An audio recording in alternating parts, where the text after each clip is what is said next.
RTI Live News. Ask for right. నమస్తే RTI news కి స్వాగతం. ముందుగా ప్రేక్షకులందరికీ వినాయక చవితి శుభాకాంక్షలు.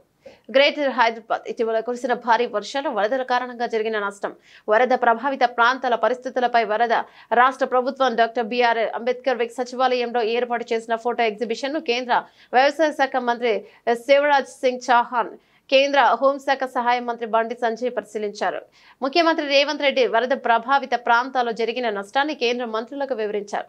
కార్యక్రమంలో ఉప ముఖ్యమంత్రి మల్లు భట్టి విక్రమార్క మరియు మంత్రులు పొంగులేటి శ్రీనివాస్ రెడ్డి, తుమ్మల నాగేశ్వరరావు, సీఎం సలహాదారు నరేందర్ రెడ్డి, ప్రభుత్వ సలహాదారుడు హర్కర వేణుగోపాలరావు, ప్రధాన కార్యదర్శి శాంతికుమారి తదితరులు పాల్గొన్నారు.